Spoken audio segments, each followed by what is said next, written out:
Media map के इस विशेष episode में आपका स्वागत है। मैं प्रोफेसर शिवाजी सरकार। आज हम बात करेंगे नए और पुराने इनकम टैक्स की जो व्यवस्था है उस पर। किसमें फायदा कम, किसमें फायदा ज्यादा, या क्या ये एक ऐसा तरीका है जिसमें कि उलझाए रखा जाए आपको, और आपको जो बेनिफिट्स मिलते थे सेविंग्स के लिए उससे आपको दूर रखा जाए। देखिए, समझिए, सुनिए। छोटी सी बात है, थोड़ी देर के लिए बात करेंगे, पर सुनने से पहले आप इसे सब्सक्राइब करें, शेयर करें, लाइक करें और समझने की कोशिश करें कि नई टैक्स व्यवस्था में उलझन जनता में क्यों है।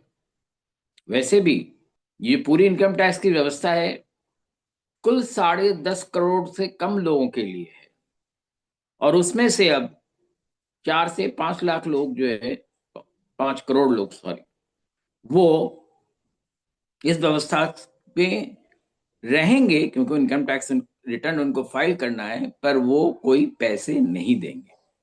ये भी एक बड़ी दुविधा है। आपको पैसे, इनकम टैक्स आपको देना नहीं है, पर आपको रिटर्न जरूर फाइल करना है। चलिए बात करते हैं। तो नई टैक्स व्यवस्था में अगर आपकी 12 लाख से ज्यादा आमदनी है तो आपको, नई हो चाहे पुरानी, आपको 4 लाख की जो छूट है उसके ऊपर से पूरे टैक्सेस देने हैं, और जो अलग अलग स्लैब होगा उसके हिसाब से आप वहां तक पहुंचेंगे। पुरानी कर व्यवस्था के साथ आपके लिए बने रहना तभी फायदेमंद है जब करदाता कर बचत योजनाओं में, सेविंग्स स्कीम्स में 5.25 लाख रुपए लगाए। एचआरए के बिना 13.75 लाख रुपए कमाने वाले लोगों के लिए पुरानी कर व्यवस्था में 57,500 का कम टैक्सेस देने हैं, जबकि नई व्यवस्था में 75,000 का टैक्स देना है। यानी पुरानी व्यवस्था में आपको 57,500 रुपए देने हैं। नई व्यवस्था में अगर आपकी एचआरए के बिना आपकी आमदनी 13.75 लाख है, यानी 14.25 लाख है, तो आपको 57,500 रुपए ही टैक्स देने पड़ेंगे, और नई व्यवस्था के हिसाब से 75,000 देने पड़ेंगे, यानी कि लगभग 15,000 से ज्यादा रुपए, बल्कि आप कह लीजिए करीब 18,000 ज्यादा रुपए देने पड़ेंगे। यही व्यवस्था 15.75 लाख के लिए भी सही है, पर इसके लिए जो है आपको 5.25 लाख रुपए अलग अलग सेविंग्स स्कीम में लगाने पड़ेंगे। एचआरए के साथ भी यही कहा जाता है कि पुरानी व्यवस्था बेहतर है।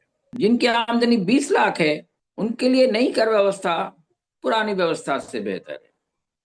बचत योजनाओं में 5.25 लाख रुपए निवेश करने के बाद ही पुरानी व्यवस्था में आपको 2,40,000 की छूट नहीं मिलेगी, उतनी टैक्स देनी पड़ेगी। यानी कि बचत योजनाओं में आप 5.25 रुपए का निवेश करेंगे तो आपको टैक्स देना पड़ेगा 2,40,000 रुपए। नई व्यवस्था में ये जो है घटकर कुल 2 लाख रुपए ही रहे। समझ रहे हैं ना, गोरख धंधा कहाँ कम कहाँ ज्यादा, आप सोचते रहिए और आपका स्लैब चेंज भी होगा। आप क्या करेंगे, आप देखते रहिए। अगर आपकी आमदनी 24.75 लाख रुपए से ज्यादा है तो नई कर व्यवस्था तभी फायदेमंद है जब आप स्टैंडर्ड डिडक्शन छोड़कर आपकी कुल कटौती 8 लाख रुपए से कम हो।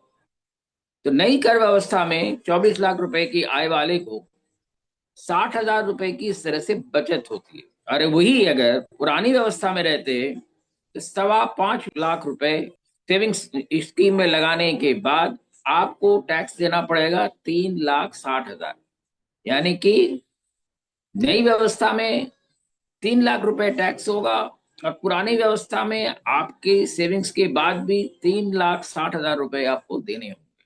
तो ये जो है एक विचित्र व्यवस्था है जिसको आप समझने की कोशिश कर रहे होंगे। और इसका जो है, सीधी सी बात है, सरकार का कहना है कि आप कोई बेनिफिट मत लीजिए, हमें सिर्फ टैक्स देते जाइए। आपके पास सेविंग्स है या नहीं है, इससे सरकार का कोई सरोकार नहीं है। और सेविंग्स को कहीं ना कहीं अगर आप देखें तो डिसेंटिवाइज किया गया है उसको, जो है आपसे कहा जा रहा है कि आप सेविंग ज्यादा मत करिए। अब क्यों, ये एक अलग सवाल है। तो नए कर व्यवस्था में आपको बचत नहीं करनी है। अब पुराने कर व्यवस्था में बचत भी करेंगे तो भी टैक्स ज्यादा देनी है। ये गोरख धंधा है, आप समझ सके तो ठीक है, पर मैं समझता हूं कि आप समझ रहे होंगे और इसके हिसाब से आप अपना डिसीजन लें, निर्णय लें। तो आप अगर समझ गए हैं या नहीं समझे हैं तो सब्सक्राइब करें, शेयर करें और लाइक करें। मैं प्रोफेसर शिवाजी सरकार आपको बहुत बहुत धन्यवाद देता हूं इन चीजों को समझने के लिए। धन्यवाद।